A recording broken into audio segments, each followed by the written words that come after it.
We're going to be making an iconic Roman dish.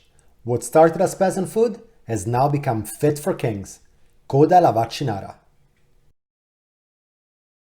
Oh, benvenuti a Roma. You guys want to live like a real Roman? I've got you covered. We're going to make la Coda alla Vaccinara, oxtail.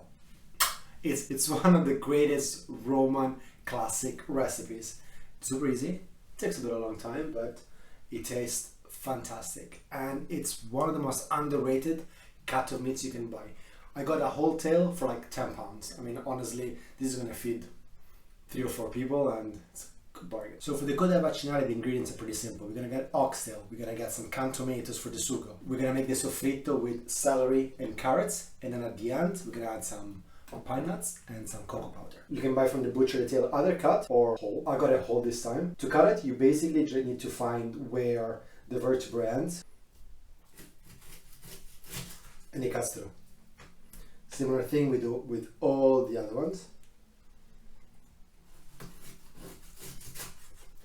Find where the vertebra ends and we cut through it. As you can see, there's not a lot of meat here. So depending on what you want to do with the Coda alla Vaccinara, if you want to have as a main course, then you probably need 1 tail for 2 people. If you want to use it to make tomato sauce, then probably 1 tail every 3 people. The Coda alla Vaccinara needs to cook low and slow. But first thing, we need to sear it. So check this out. All of this cartilage and all these connective tissues, these things are just going to melt away and going to make the coda so tender. But before we get to that, we're gonna take some good quality extra virgin olive oil. We're gonna pour it into a big pot because this is the first step. We're gonna sear the coda. So without crowding the pot, the coda goes in. And while the coda is getting a gorgeous sear, let's think about the sofrito. First of all, use a little bit of a peeler for the celery. You can either do this or you can break it in half and you can pull away all these strands, but peeler is easier, so let's do the peeler. Then 2 carrots, or 1 carrot if yours is bigger than these 2 little guys. They go in. And I've got a small onion, but otherwise if you've got a normal size one, half of that. They go in. And by all means, if you want to cut it by knife, feel free to do so. This is just a quick way of saving a few minutes. Can you hear the sound of flavor? Now let's turn this, all of them. We make sure we got a good sear around all of these guys. And this is all about adding flavor. Every time we do a good sear on the meat, we're adding flavor. High heat, and listen to it crackle. That's it, pretty simple. What is the side? We continue with the coda. We turn and make sure every single side is getting a good sear. We barely started, already smells so good. So with a good sear and all the oxtail, we take it out. And we move on to the sofrito, but look inside the pan. All these granules, this is flavor that we've left in the pan. So we need to get all this flavor out. And the way to do it, we take this gorgeous white wine. This is a Grechetto from Umbria, from Passo della Palomba, which I happen to know the guy that makes it. Anyway, it tastes amazing, so we're gonna use it to get the flavor out. We let some of the alcohol evaporate, and this is picking up all that glorious sear that we left at the bottom of the pan. The perfume is fantastic. Every time you sear something on the pot, you need to make sure you are able to get the flavor out. You can do that with any liquid, whether it is wine, whether it is some tomato sauce or things like that, you get it out. We are the sofrito, and we'll leave it here for 5 minutes, medium to high heat. And a little tip here, if you guys can be bothered to cut it by knife, it's better, because when you blend it like this, it releases a lot more liquids from the vegetables. So it drops the temperature a little bit faster, and it takes a little bit longer to dry up and get all the flavors out. So blending it is a shortcut, but if you can be bothered, use the knife. I'm distracted. 5 minutes have passed, so the oxtail goes back in, and we let the oxtail make love with the sofrito a little bit. You know, they just got to know each other. A little bit of mixing around, hanky-panky. Here we've got 1.2 kilos of oxtail, so I'm going to use 3 cans of tomatoes. So 1 goes in, and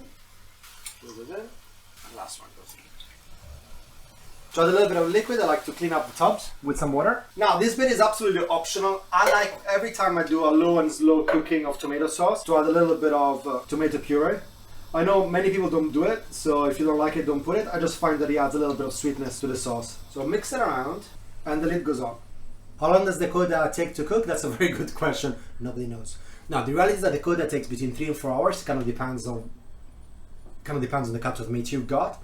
And there are two ways of doing this. It's a low and slow cooking. So you either can put it in a pot like this, lowest settings, and wait. Or what I like to do is just put it on the oven at 120 and just let it cook there. The reason why I prefer the oven over the stove is just because sometimes with the stove, when you don't pay too much attention, you risk burning the bottom.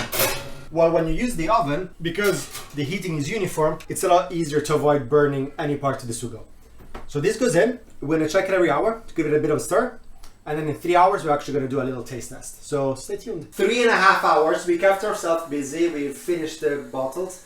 Thanks, Dad, for sending them over. We finished them. Can you send some more? The Coda alla Vaccinara, it's ready. So let's take it out of the oven. Let's have a look how this thing is looking. And it's fantastic. Absolutely delicious. Let's give this a stir. And one important thing which I didn't show you in the video, but we did while the camera was off, is that we salted it after about 1 hour. And then we tasted it for salt and adjusted it throughout. So in Rome, we got two ways of eating the Coda alla Vaccinara. Number one is as a main course, and number two is with a sauce for the pasta. So tonight we're actually going to use it as a pasta sauce, but I'm going to show you how to do both. So this thing is pretty much ready. So we're going to add the last two ingredients, which is dark cocoa powder. Goes in. I know you might be saying, what the hell are you adding cocoa powder to? But trust me, just do it. It just works. Okay? I mean, ancient Romans decided this worked. A lot of trial and error. It works. So just do it. Secondly, we just have some pine nuts. And when you were kids, did you used to go and forage for pine nuts? I think if you did, you had a great childhood. I did, and it's great memories. So we're gonna move this all around. I've switched on the heat in the hob at the bottom, and we're just gonna let it rest for a bit. Low heat, let it cook for the last few minutes. And if you're making the Coda for main course, you need celery. Just give it a quick peel. And the reason why you use celery is because the Coda can be a little bit fatty, and the celery is said that it helps to remove that kind of fatty flavor. Things like Coda, the tail, but even things like the tongue, the ears and everything, they're called in Rome as the fifth fourth, because animals used to be divided in fourth. So what is the fifth fourth? Can't even pronounce it. What is the fifth fourth? Well, it's the stuff nobody wanted, so it's poor people's food. And the Coda is a classic poor person's food. So, anyway, take the celery, we're just gonna cut it into halves and into little strips. And we're gonna put it in a boiling water for literally 1-2 minutes, no more than that. We still want it crunchy, we just want it slightly blanched. See, little skinny guys, into the boiling water. 1 minute, maximum 2, and then we're gonna plate it. In the meantime, let's cook the pasta. So in Rome, we tend to use rigatoni, but I absolutely adore tagliatelle. So I got myself some nice tagliatelle, and we're gonna make this. So we had the celery cooking for just over a minute, and we're just gonna take it out. And this is still very crunchy. Just imagine this as a sort of palate cleaner. That's how it's been seen. So we put this aside, and come. Eli, because we added the cocoa powder, can you see it's getting darker? It just smells amazing.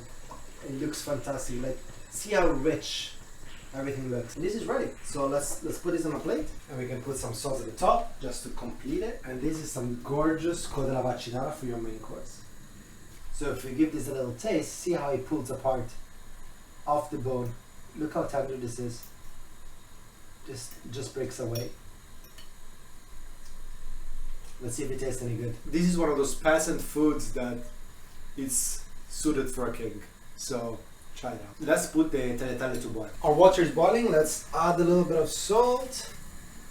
And this tagliatelle takes only 3 minutes to cook, so they're super fast. So don't go anywhere. So a quick change on the fly for the pot. It wasn't big enough. I think our stomachs are larger than our pot. But anyway. So 3 minutes and this thing is gonna be ready. So we just make sure it's stirred up and we wait. Tagliatelle are cooked. Let's drain them. These are a lot of tagliatelle. We're enjoying the fact that my brother is over. Let's add some of this amazing Coda alla Vaccinara. And we're gonna add it with everything, with all the pieces of the Coda. I've used the wooden spoon to try to break away some of the meatiness so that you get some pieces of meat as well in the sauce. So just a quick stir, making sure that the sauce is everywhere. Look at this amazing plate. So let's make one plate just for show and just for the little thumbnail. Can you believe this used to be peasant food? I mean, crazy. So good.